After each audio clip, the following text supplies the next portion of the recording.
Welcome to the Designing Hollywood podcast in association with the John Campea Show.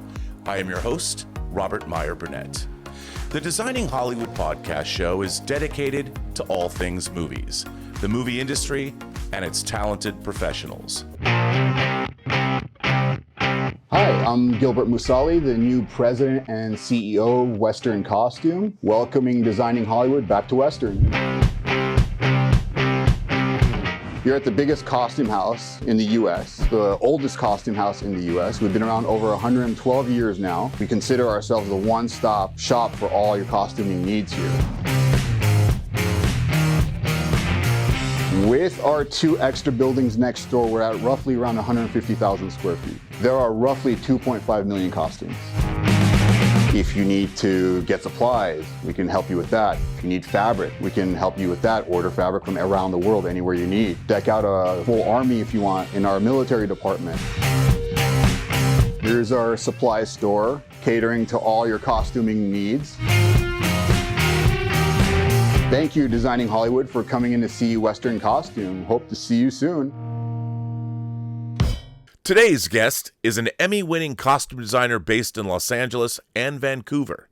She is best known for her brilliant and unique style eye and world building and bringing characters to life, whether they're modern day and fashion driven or fantastical creatures taken from the pages of a book.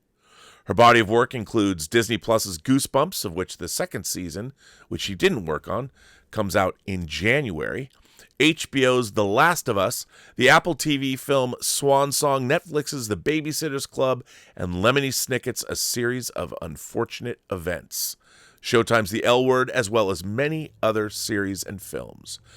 Without further ado, it is our great pleasure to welcome back a favorite of ours, costume designer Cynthia Summers, to the Designing Hollywood show.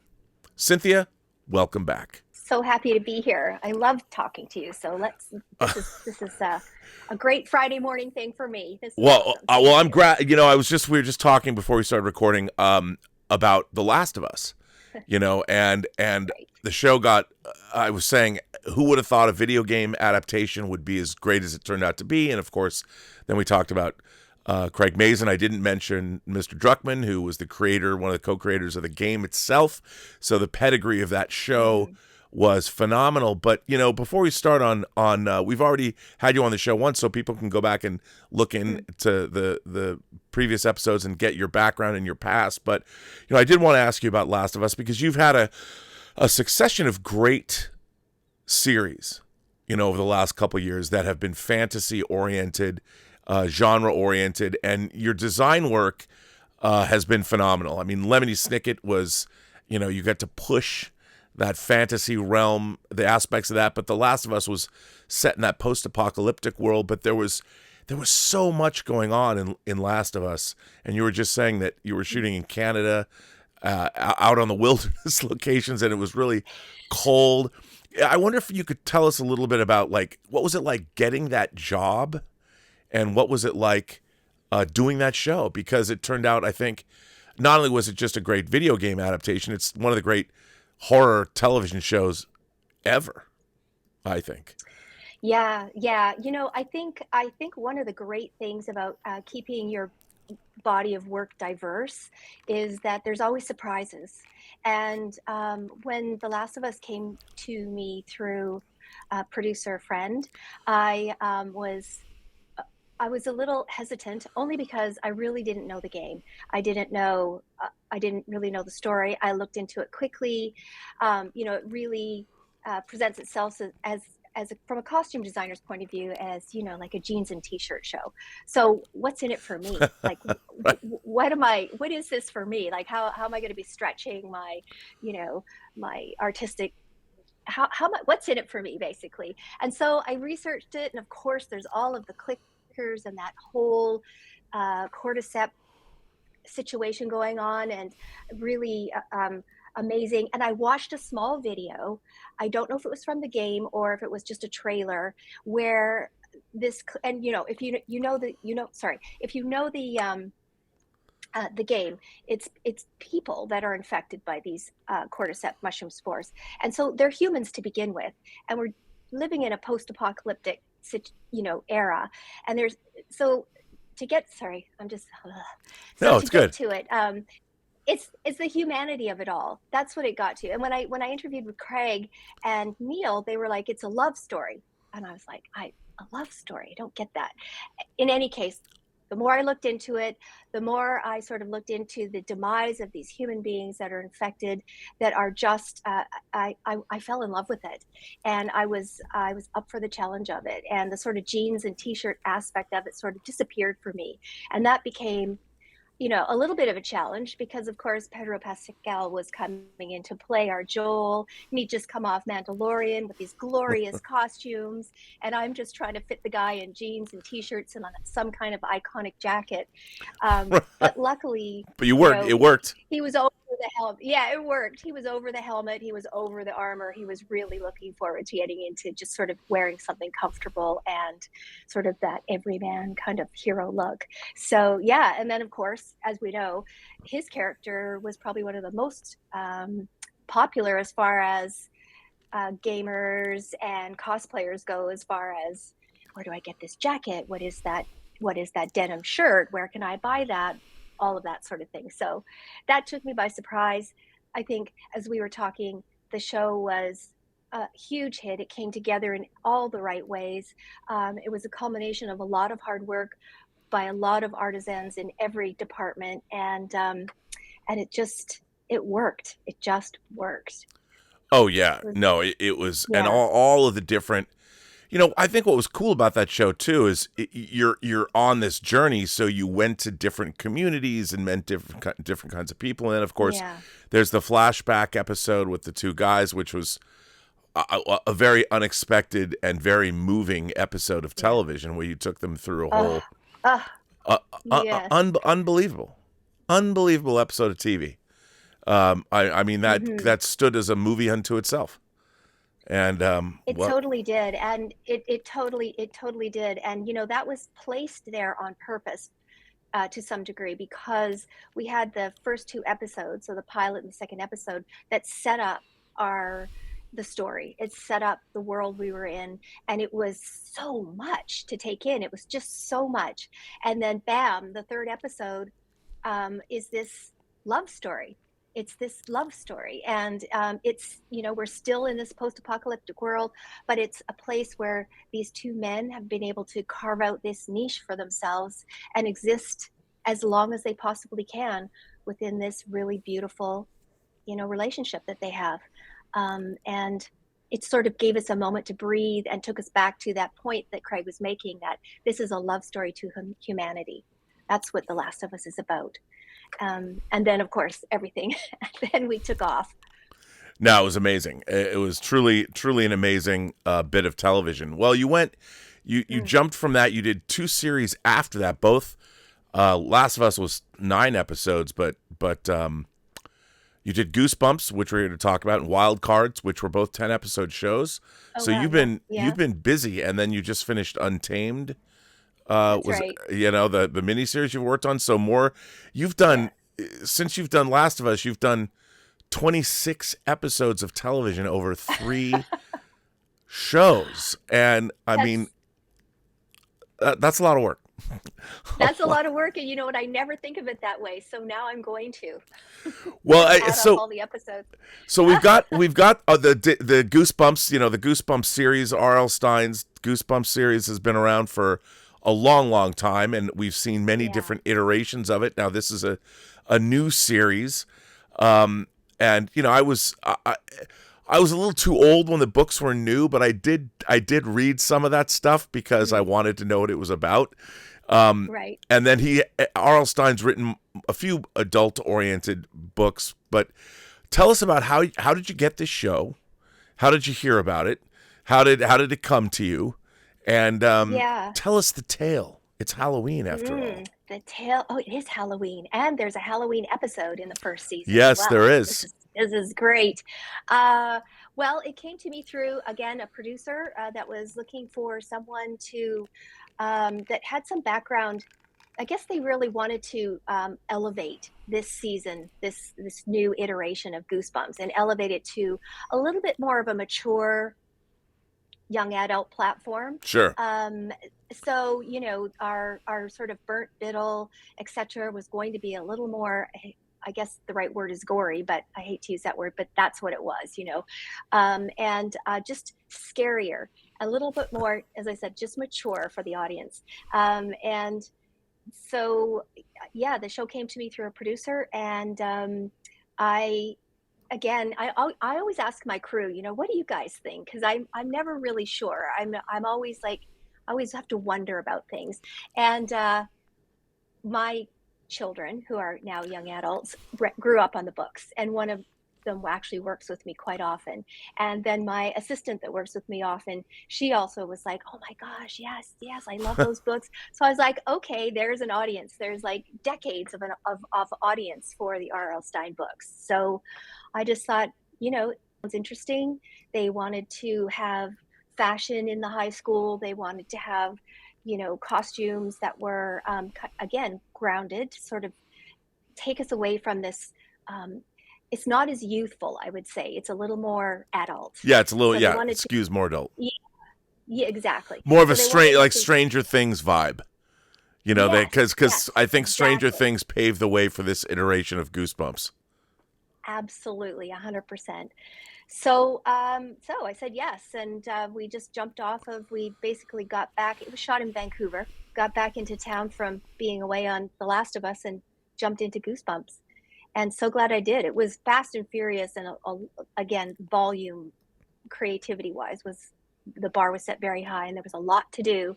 But yeah, really loved it. The cast were great, amazing, loved it. Now, when you get on a show like this, were a lot like network television?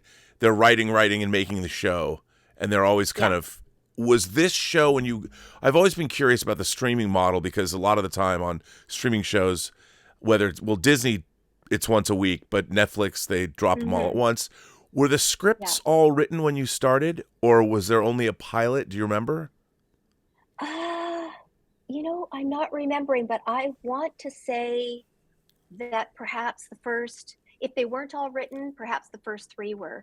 So there was a good, because they were also writing them, instead of doing anthologies of sort of book by book, they were doing it more as a combination of books in one episode. Right. And then those storylines actually would show up within the next episode as well. So we were doing, you know, flashbacks quite a bit, which I think was really smart, because I think it allowed them to show a more full-bodied episode. You know? Sure. Just instead of going from beginning to end of a book, beginning to end, I think you were more captivated. You wanted to find out what happened next. What's the cliffhanger of this episode, etc. So I think that was really smart, and I think that also probably,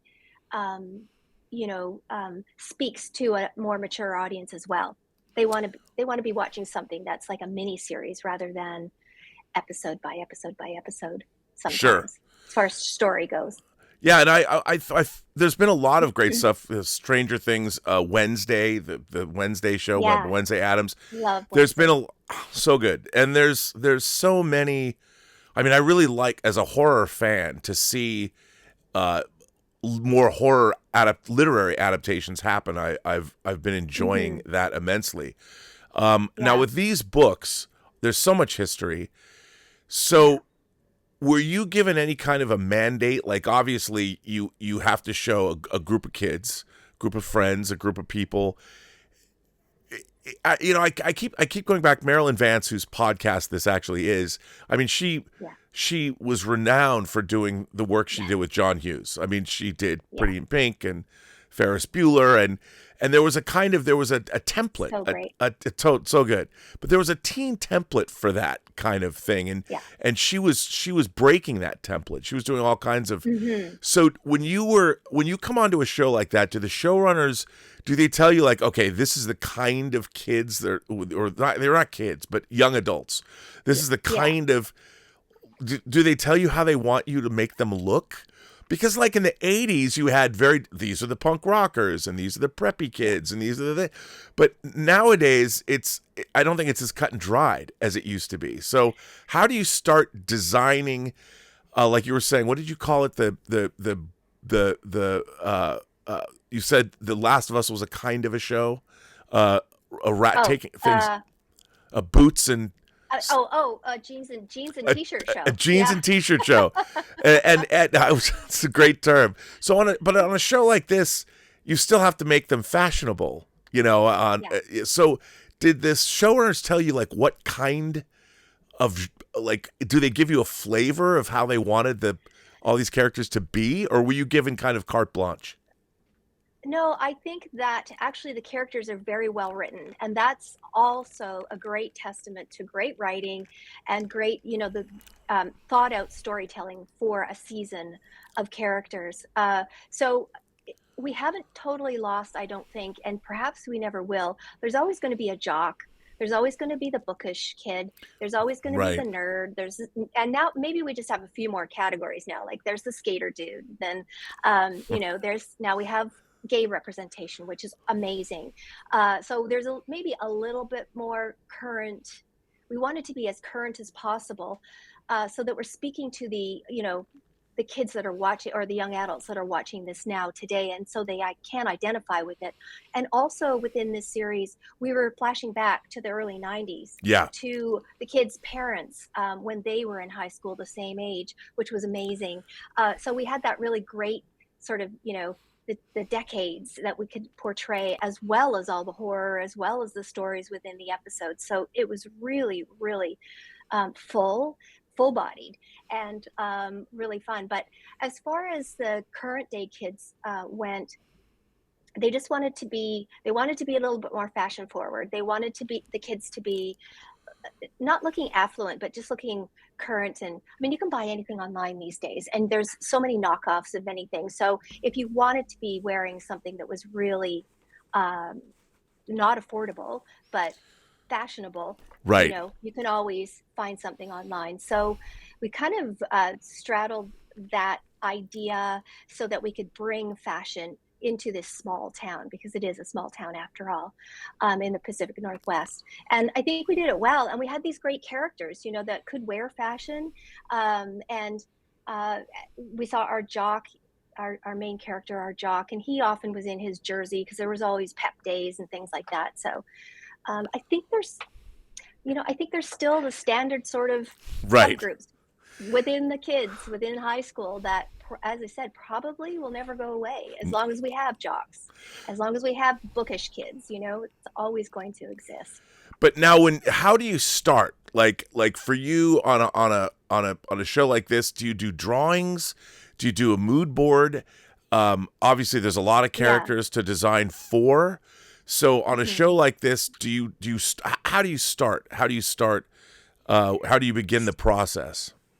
Yeah, start with the mood boards, because a mood board is just something you put out with all your ideas. And often within your first mood boards you present, there's several takes on one character that you might present, different variations on the theme, just to kind of test the waters and the temperature and see what producers and directors are responding to. And a lot of times as well, when we start, we might not have our cast. So we're making it up for a character that we think may look one way.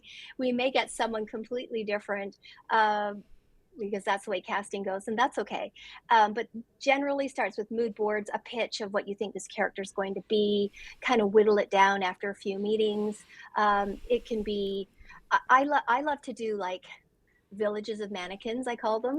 So I'll have a bunch of mannequins that represent each character. So for this, we had, I think, 5 or 6 main characters, the group of kids, and I'll dress them how I think they could look.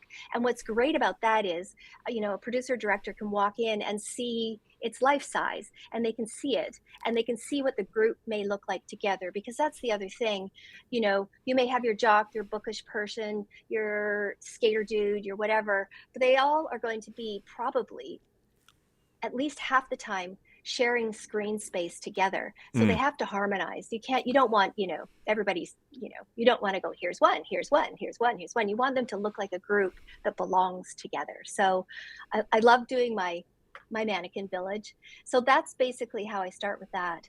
And then the cast, we will get the cast if we don't already have them. And then we'll actually do more of the same.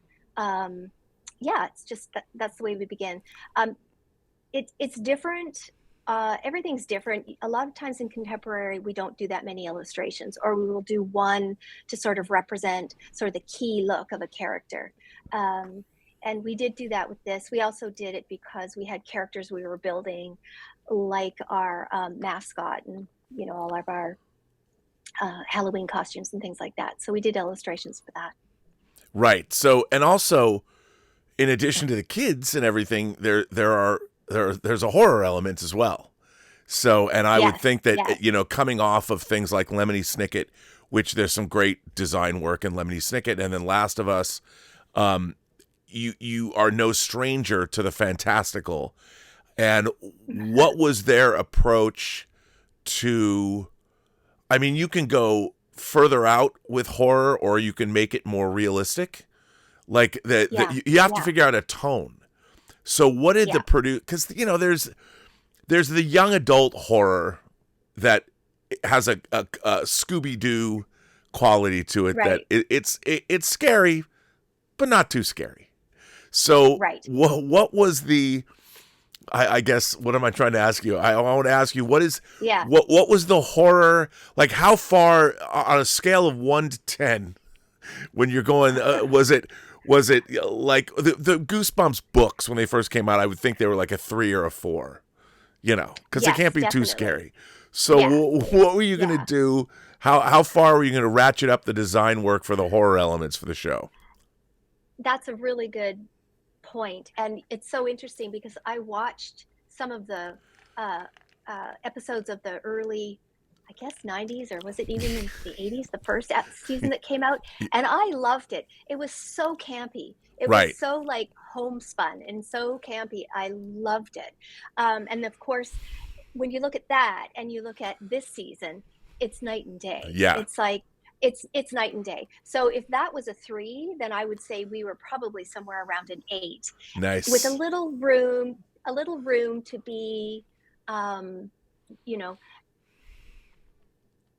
mean, I think that we wanted the audience to be, in their late teens, but you also want the 12, maybe to 14-year-olds to be able to watch it as well. Because really to me, that's what the books were written for. Sure. So you don't want the horror to be so horrible, so. But listen, kids today are so sophisticated too. I mean, look at the things that they watch. Oh yeah, these days. So the scare factor is, I think we hit the right note on it. I want to say, I don't think we were too over the top, but I don't think we were boring with it either. Right. And definitely not campy. It was very sophisticated, and even when we came down to the burnt biddle.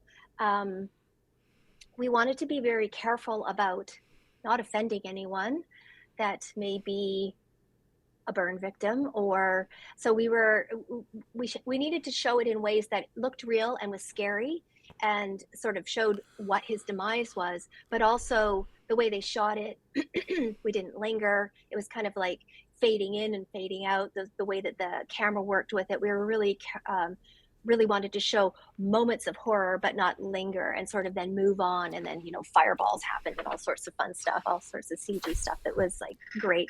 I mean, that football field of all the players on fire. Yeah. Oh yeah. Yeah. That was amazing. Well, does horror have a color palette for costumes? Like instead of using lots of bright colors, do you mute the colors down? Like, what is that? Like, how do you, I mean, you're dealing with high school and you're dealing with young adults, and you're dealing with parents and flashbacks to the 90s, which is fun. Yeah. But does it have are there colors that work better for suspense and horror?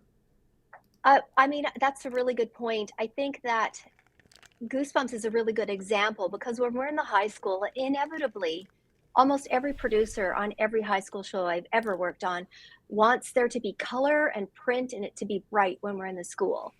And when you get into the horror aspect of it, everything is muted because it depends on what you're doing in that, like within the scene.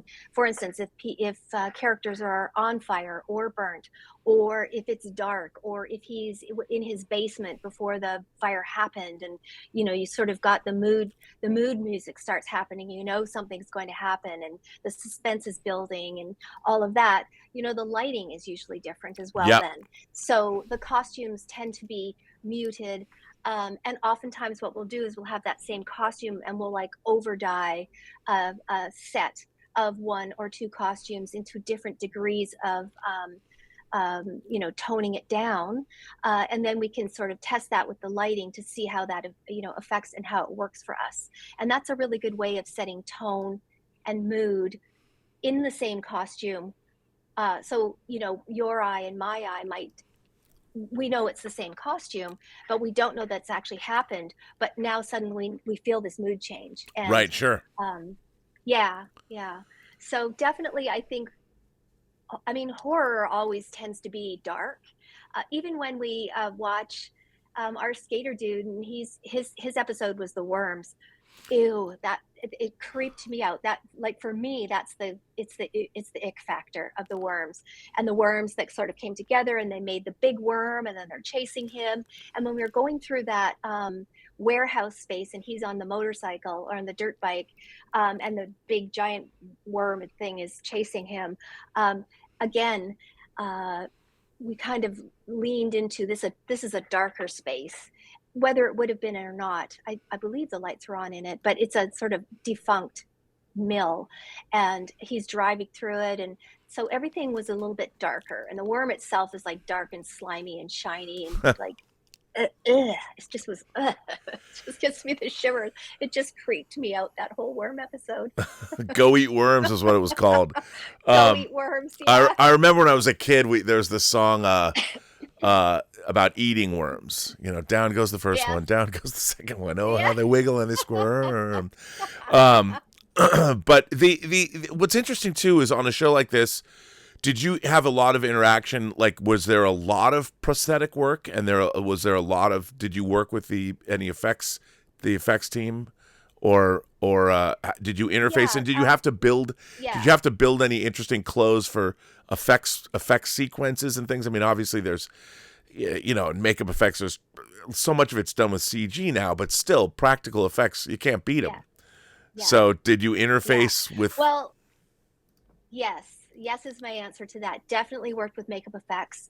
Not as much on The Last of Us, but there were certain characters, definitely the Biddle character, and when he transitioned to the ghost, and then the burnt part of himself, the burnt character of Biddle, that was big for us.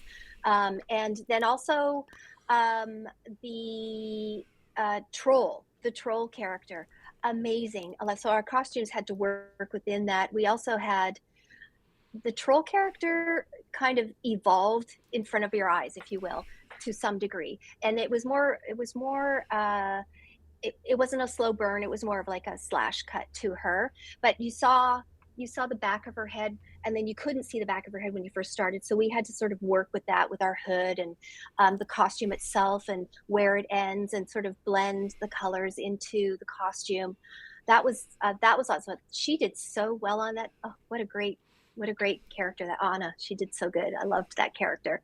And then we had, during the Halloween party, there was all the running through the forest. We saw Biddle, the ghost of Biddle in the forest. We had to work with makeup effects on that and visual effects on that a lot. And then I'm forgetting one. There was another one that was really great. I'm forgetting it. It'll come back to me. Yeah, I mean, I just, because like I was gonna say, because on Last of Us, you did there's so many. I mean, the cordyceps creatures, the clickers, the way the physical effects on that show were great, and the way amazing, yeah, and the way you would tear clothing to see stuff poking through. Yeah. I mean, it was really. Yeah.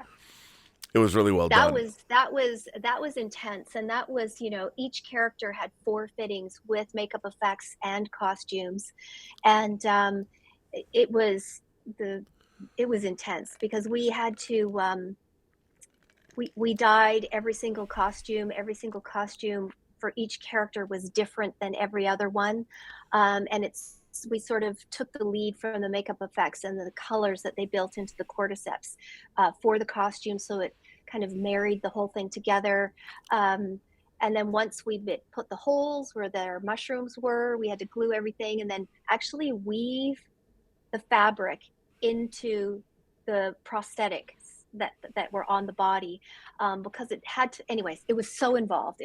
Right. My team was amazing, did such an amazing job. It was lots of painting, lots of painting and blending, and materials that we use, like the prosthetics were made out of latex mostly, I believe, and ours were made out of different kinds of these popcorn foam and all of these other things that we use to sort of marry what was happening on the costume to the actual makeup effects pieces. It was intense and so gratifying. It was the best.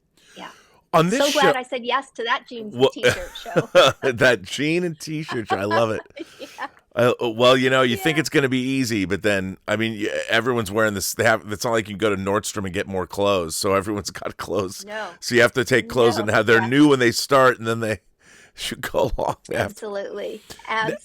Now on this show, when you so in terms of the period of time that we cover, because it covers, there's a period of time in the show that you're covering, and were there. I don't remember. Were there changes of the seasons in Goosebumps? Did you? There were. Yes. Yeah, I mean there were. Yeah, we were spring, summer, and then we wound up in the Slappy episode at the cabin. That was dead on winter. And that was real snow as well. That was not fake. That was the real deal. Yes. So when you're planning a show like this and you're looking at this and fashion changes with the seasons.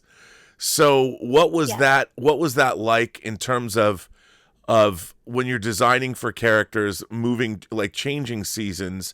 Because how do you do in terms of going from I guess what I'm trying to ask is, each character, you still have to dress the characters in their clothes. The characters have to through across seasons. Is that hard to do on a show, on a TV series? Do you have to plan out? I think yes is the answer. And I think that what is really important is, basically, even if we don't have all the scripts when we start, there's usually an overview. So you kind of know where you're going to go seasonally. And that's super helpful, of course. And so then what you do is you build a closet for a character, just as you have a closet of your summer all the way into a snowy winter, depending on where you live, I guess. So basically you build a closet. You know that we're going to be, in the summer, we're going to be at the school, we're going to be at a football game, there's going to be a pep rally. We're going to be on a dirt bike. We're going to be, we're going to be doing all these things. And we're going to wind up in winter, real winter, where actors are going to need, to look character appropriate, but also stay alive in the elements. So yeah, we basically build a closet, and that sort of helps you to, stay with the character and keep the character true to who they are. And the tricky part about that is, when you've got such a large ensemble cast, everybody, you don't want, if there's going to be, say, 10 people out in the snow and everybody needs to wear a parka, everybody needs to look different enough, again, harmonize enough, but also that's 10 different colors, that's 10 different, hopefully, silhouettes that the characters are wearing. So everybody retains their identity, and everybody looks different from the other person they're standing beside. Yeah. So. Yeah, I've always been curious about that. Like I love that the idea that every character has a closet. Because that's we all do. That's that you have to build somebody's closet. I like that. As far as series go, I've always, it's funny. I've been watching TV for decades, and I've always wondered, we see shows, especially when network shows would run 26 episodes, and they'd span a year, and now I know that. Right. Now, for the first time in my life, I can realize that characters have closets. I love that. I love that idea. Were there any hiccups or difficulties, things that you unexpected, like you talked about the football sequence when they're all burning? Were there any things on the show that were thrown at you that were particularly challenging? Or was it all pretty by the numbers? This show was pretty good. There wasn't any, there's the usual, the regular. I mean, there's so many, when you're building characters and you're building their closets, there's so many different, elements. There's so many different departments that need things from their costumes. So it's not just, the actor who comes in and sees the closet that you've built and says, I don't think I'll feel comfortable in that, but I would in this. And then sometimes we change up how we put it together. If I've previously put outfits together, which is what I usually do, maybe that top actually isn't going to look so good on this character, but this one will. So there's a lot of sort of making it up as you go along. You just have to make sure you've got many choices. Sure. So that, because time is of essence always, we never have enough time. And then also, then once that's done, all the fitting photos are taken and sent off for approval by producers, network, studio, and director. And then, I get notes back on that, and we sort of adjust from there. So I think getting the kids right at the beginning and diverse enough, but still, as like I was mentioning before, look like they were kids at this high school, looked appropriate and harmonized with each other as a group. That took a little finagling, but that's just because we had a large group of kids. And they weren't all kids either. They were young adults. Yes, so young adults. We needed to make them look like high school kids. So, there was that. But otherwise, it was the regular fare. It was the regular sort of things you come up against, the regular wins, it was great. It was great. And we got to go back in history, which was really fun. And the whole Slappy part of it was also fun. We got to help Makeup Effects build the Slappy puppet, which was great. Right. You had the puppet episode's a two-parter. You had the dummy episode, and it wasn't consecutive. You came back to it in the show, which it was. That's right. That's right. It's like dropping these little Easter eggs and these things as you go along. That's brilliant. That's brilliant editing and brilliant writing and brilliant planning. And that's what keeps the audience engaged, I think. Yeah, no, totally. And it's a really fun show. I mean, as a horror fan, it's nice to see horror having a great resurgence on television and seeing it. And the fact that we get a 10 episode series out of it, which is an amazing thing. And now, is there going to be another season? Do you know? Are we going into? Yes. There's a season 2, and I believe I didn't do season 2, but I believe that it's done, probably in editing. Don't quote me. Christy would know better than me, perhaps, but I figured there would be. I mean, it's a bummer because a lot of costume designers that work on shows, in the streaming era, it takes a while to get a second season of another show. But you get a job, and the second season of the show that you did might not start later, and then you're in the middle of a show already, so you can't. It's hard to have consecutive or a costume team that stays. Is that frustrating for you? Does that get frustrating? Would you rather? A lot of yeses in this one, but I mean, it's just I think about that because so many the costume designers that I've interviewed on the show, a lot of that it happens because on a network show you'd go on a hiatus and everybody would come back, but now you'll do a show and it's like each season of a show is its own thing, and then do you find that that's kind of a new, as far as the industry is concerned, that's kind of a new model? So if you're on a series, you have a team, and then it's not like you're going to wait around a year and a half while they write scripts and decide whether they're going to do another season. It's such a weird. Is that frustrating for you? it is frustrating, and it's a weird new sort of format. And it's, we also had COVID, then we also had the strike, Right. or the strikes. And, that really kind of put the streamers' schedules into disarray. And anything that was mid shoot had to come back and finish. So the lag time for audience was really painful. It was really painful.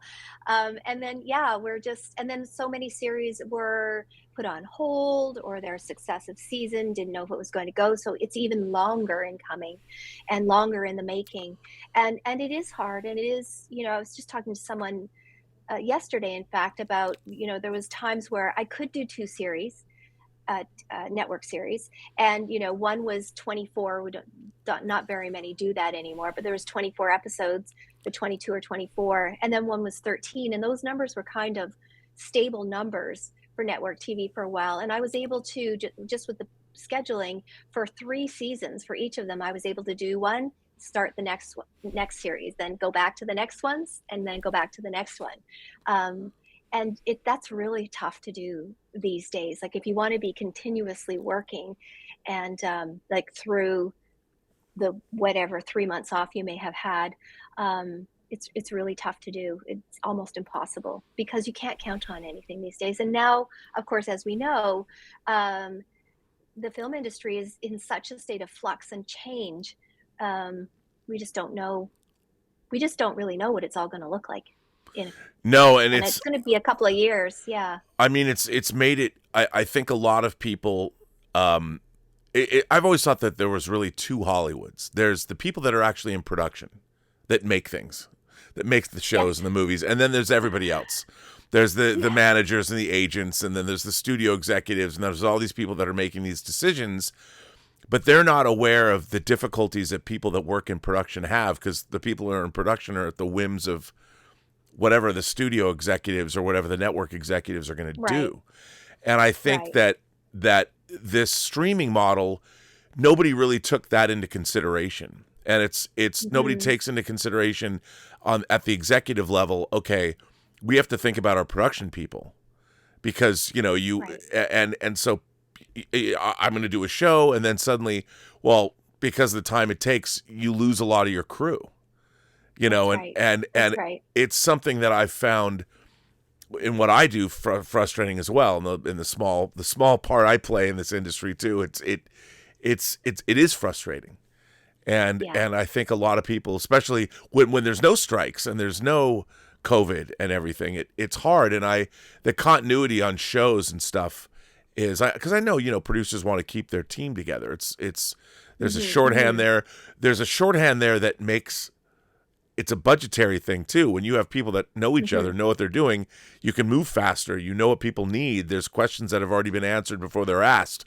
And when you have to constantly start over again, you don't have that cohesion that is developed over multiple shows of say a network series. And I don't think people think about that very much. So I don't either. And now also, productions are shooting globally. Right. So it's hard to keep. If I shoot in Vancouver and then I shoot in Europe, I'm not going to have the same crew, the costume crew. I'll be lucky if I, get to keep my ACD kind of thing, and that's it. So it's really, it's a hard time to try and figure out how you fit into the industry, I think. Yeah.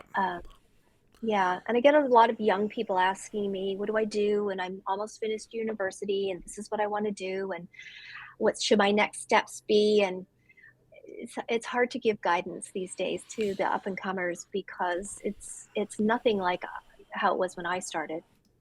Right. And I was going to ask you, as we kind of come to the end of the interview too, we always ask people, what advice can you give people coming into the industry?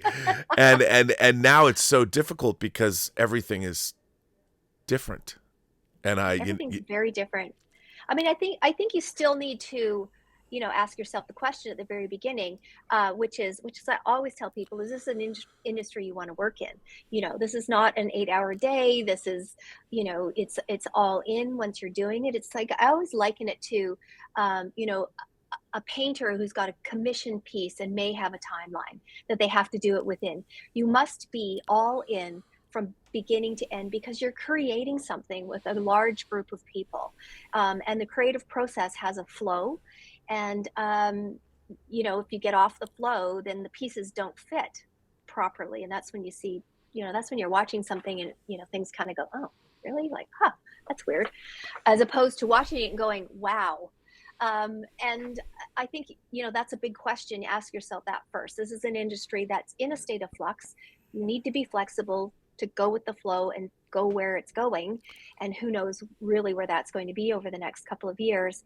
But you also need to retain that basic thing that you have to have. We always used to call it, do they have the thing? Do they have the film thing? Right. Which is basically, you know, you get a call, can you show up tomorrow? You say yes. And you show up willing and ready to do pretty much anything that's needed to help support, in my case, the costume team, to get through the day for whatever it was you were called in to do, to get it done and get the needs met. And usually when that person comes in with that kind of attitude, with that kind of can do, and everything else that they may bring personally, those are the people that in any industry, but I want to say within our industry, that I, as a department head, go, that person's got it. And that person is, you know, worth giving the chance to, because they're, you know, they're here. It is a team effort. I always say that it's a team effort. Nobody stands alone. I don't stand alone. I couldn't do it without my team.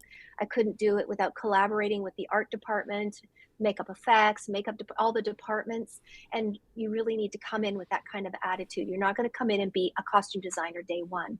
You know, it's about working your way up. It's about finding where you want to work within a department. And it's, I think, early on about finding out if this is really the industry for you. And I think you should try, but. Yeah, no, I think that's great advice. My first job, I worked on a Leatherface, the Texas Chainsaw Massacre 3. Oh, wow. And I was the art department production assistant. And I'd right out of film school, and my first day on the job, I was handed $10,000 in cash.